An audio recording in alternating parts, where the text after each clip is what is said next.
Euh, alors, il y a quand même un sujet plus important encore à parler, qui est le sujet des réfugiés et des réfugiés afghans principalement. Parce que l'Europe, c'était toute l'Europe, lors du départ des Américains d'Afghanistan, s'était engagée à accueillir les Afghans qui pourraient sortir d'Afghanistan. Or, aujourd'hui, qu'est-ce qu'on a? On a une droite, et c'est sous l'impulsion de la Belgique que ça a commencé. C'est la Belgique le premier pays, malheureusement, à avoir commencé, à avoir dit, nous allons renvoyer les Afghans en Afghanistan. La Belgique est le premier pays à l'avoir dit, mais tous les gouvernements de droite, c'est la droite là en l'occurrence, européenne, ont décidé d'inviter le gouvernement taliban d'Afghanistan pour discuter avec eux du retour des réfugiés afghans ici en Europe, en Afghanistan. Donc il s'agit d'une trahison de parole, première chose, super, parce qu'on avait dit, ah on va les accueillir, et finalement on dit, ah on va les renvoyer. On va les renvoyer. Évidemment, ils vont pas tous les renvoyer. On sait bien, l'immigration utilitariste, hein, on connaît ça. Hein, c'est-à-dire, si tu travailles, que etc., oui, bon, tu restes. Si t'es un petit tâcheron, un petit livreur de pizza, tu dégages, quoi. Voilà, hein, bon.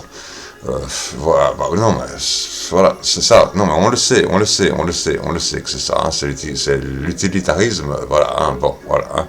Si tu génères beaucoup de capitaux, tu restes. Si tu génères pas beaucoup de capitaux, tu dégages. Voilà, bon. Non, c'est l'immigration utilitariste. Excusez-moi. Mais je remarquerai quand même que c'est sous l'impulsion de la droite. C'est la droite qui invite les talibans. Là, il ne s'agit pas des talibans qui viennent ici, qui ont demandé à venir ici. Il s'agit de la droite, des gouvernements de la droite européenne et de la droite belge, qui a invité les talibans, le gouvernement taliban, à venir ici en Europe et à Bruxelles et en Belgique. Alors, moi je dis, la droite aime bien parler d'islamo-gauchisme à propos de la gauche. Je préfère l'islamo-gauchisme de la gauche, qui est un islamo-gauchisme modéré, je dirais, par rapport au libéralisme islamiste de la droite. Voilà, soyons clairs. Hein, soyons clairs. Entre le libéralisme islamiste de la droite et l'islamo-gauchisme de la gauche, je préfère l'islamo-gauchisme. Et maintenant, question, en Belgique, que va faire le Centre d'Action Laïque, le CAL, qui était passé du PS au MR. Bah oui, parce que c'est pas le PS qui aurait invité les talibans pour dire on va discuter du retour des réfugiés afghans en Afghanistan. C'est pas le PS qui l'aurait fait, évidemment. On dit toujours ah, islamo-gauchisme, islamo-gauchisme, islamo-gauchisme.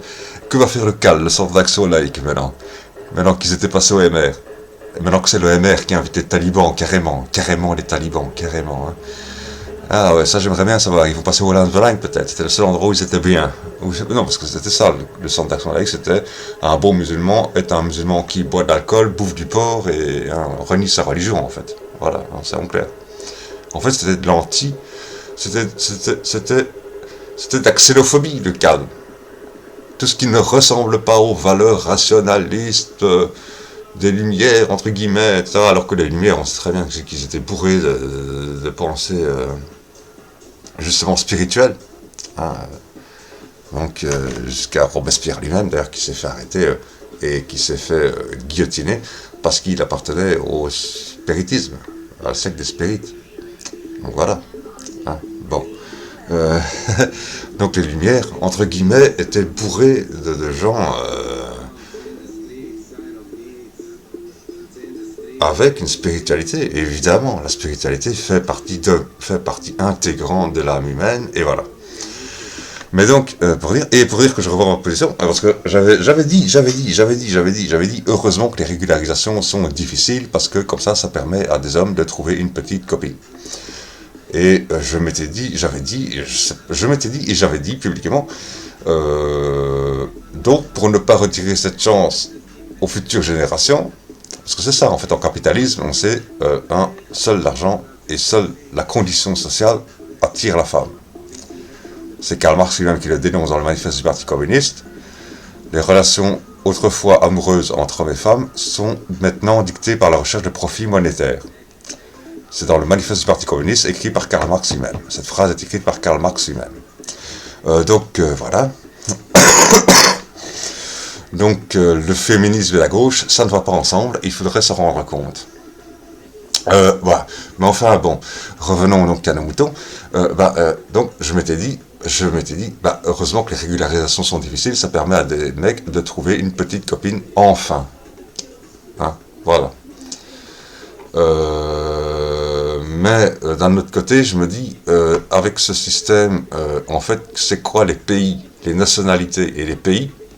C'est des bourgeoisies dirigeantes nationales qui possèdent réellement, qui ont entre leurs mains réellement la vie de toute une population. En fait, on n'a pas changé depuis le servage. La population est censée rendre service à une bourgeoisie nationale. Elle ne peut pas sortir. Et on l'a vu avec le télétravail. Au début, on a commencé le télétravail, et lorsqu'on s'est aperçu qu'il y a des télétravailleurs qui travaillaient depuis l'étranger, donc en dehors du pays, là, on a voulu revenir en arrière. Mais le problème, c'est pas que les télétravailleurs travaillent depuis l'étranger. Du moment qu'ils font leur boulot, qu'est-ce que ça change? Parce que c'est quand même du télétravail. Au lieu de travailler à la maison, ils travaillent à l'étranger, depuis un hôtel à l'étranger. Qu'est-ce que ça change? Du moment qu'ils font bien leur travail, ce qui compte, ce qui doit être déterminant, c'est font-ils bien, oui ou non, leur travail? C'est pas, le font-ils à partir de l'étranger ou le font-ils à partir de Belgique? Donc on voit bien que c'est des bourgeoisies nationales qui possèdent le peuple et qui veulent le posséder. Et on est tous comme des vaches enfermées dans nos champs avec une permission de sortie de 1 mois par an, ou 3 mois par an pour les plus chanceux, et point barre. La bourgeoisie dirigeante, elle voyage comme elle veut, quand elle veut, mais le peuple ne peut pas, et ne doit pas. Ne peut pas être libre et ne doit pas être libre. Donc voilà, et sur ces réfugiés afghans, malheureusement, il n'y a pas que les Afghans, mais les Afghans sont ceux qui sont les plus visés actuellement, puisque on est revenu sur notre parole, on avait dit on va les accueillir, parce que forcément, il s'agit d'une... Quand même, il faut se rendre compte de qu'est-ce qu'ils risquent en revenant en Afghanistan. Quel va être leur sort quand ils vont revenir en Afghanistan? Est-ce qu'ils vont être mis en prison? Est-ce qu'ils vont être... Ils vont être surveillés plus que les autres populations, forcément, puisqu'on sait qu'ils ont déjà fui l'Afghanistan une fois. Donc voilà, donc ils vont être plus surveillés que les autres. Ils n'auront plus la possibilité, même en vacances, de prendre un avion pour sortir en dehors de l'Afghanistan, quoi. Donc voilà, c'est comme les réfugiés chinois, hein. Une fois qu'ils ont quitté la Chine en tant que réfugiés, il n'est plus question d'y revenir, parce que sinon on se fait... voilà, hein. Bon, et même en dehors de la Chine, d'ailleurs, il y a déjà on sait qu'il y a déjà des enlèvements ou des arrestations par des agents chinois de réfugiés chinois, ici en Occident.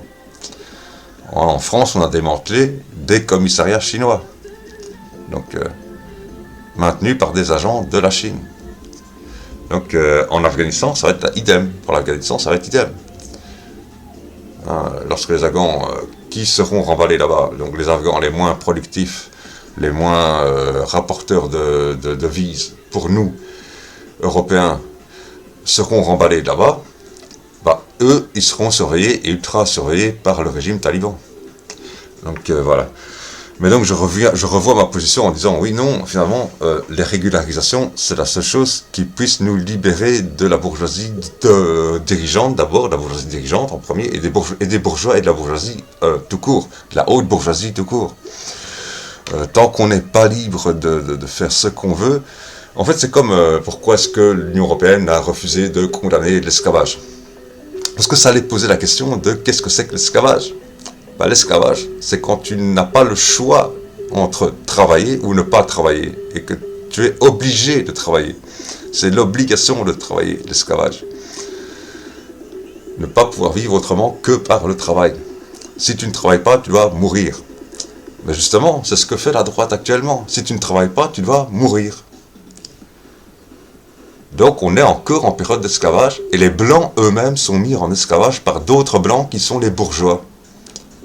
C'est ça, et non, c'est ça, et c'est pour ça qu'on n'a pas voulu condamner à l'ONU, sur les bancs de l'ONU, l'esclavage comme crime contre l'humanité, parce qu'on allait finir par se poser la question de ne pratique-t-on pas toujours une forme d'esclavage? Le salariat n'est-il pas une forme d'esclavage qui remplace le fouet par la carotte du salariat, plutôt que le fouet répressif? Et voilà, c'est tout. Bon, donc voilà, je crois, c'est quand même des thèmes plus importants que... Ouais. Voilà, que ce que j'ai abordé dernièrement. Mais donc voilà, et sympathie aux Afghans. J'en connais un qui est revenu pas d'Afghanistan, mais du Pakistan en l'occurrence. Et j'étais très heureux de le voir, j'étais très étonné surtout parce que je lui ai dit, hein, je ne savais pas si tu pourrais plus rentrer en Belgique encore. Je sais pas, peut-être c'était belge, hein, la double nationalité. Peut-être que grâce à ça, ou qu'il était déjà régularisé en Belgique et qu'il a des papiers en Belgique et voilà. Oui, sans doute ça doit être sans doute ça. Il est déjà régularisé en Belgique, des papiers en Belgique, un passeport belge. Donc forcément, oui, il peut rentrer de nouveau. Mais j'étais étonné, hein, je lui ai dit, hein, parce qu'en Belgique maintenant ça devient, quand on voit les infos, on trahit notre parole. Lorsque les Américains sont partis d'Afghanistan, on a dit on va vous accueillir, et maintenant on dit ah non, on va vous remballer. En fait, on a fait la guerre en Afghanistan que pour une seule chose, non pas combattre les talibans, mais tuer un homme, Ben Laden. C'est ce que j'ai toujours dit. Les seuls qui se sont bien comportés en Afghanistan, c'est l'armée belge. Pourquoi? Parce que l'armée belge est la seule armée à avoir fait du déminage, c'est-à-dire avoir annihilé les mines qui avaient été disséminées partout sur le territoire. On a une unité belge de l'armée dédiée au déminage. C'est la seule unité belge qui a fait quelque chose de positif.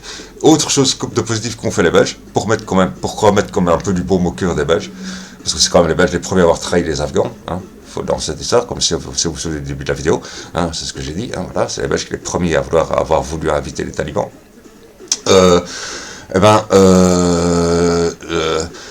Belgique a fait une deuxième chose de bonne en Afghanistan, c'est la sécurisation des convois humanitaires en Afghanistan. Donc la sécurisation des convois humanitaires en Afghanistan et le déminage, c'est-à-dire l'annihilation, la mise hors service des mines antipersonnelles et des mines d'explosion explosives qui se trouvaient sur le territoire afghan, ça a été deux choses que l'armée belge a bien fait, mais pour tout le reste, politiquement c'est nos politiciens là qui sont les fautifs et qui n'assument pas leurs paroles. Voilà. Malheureusement.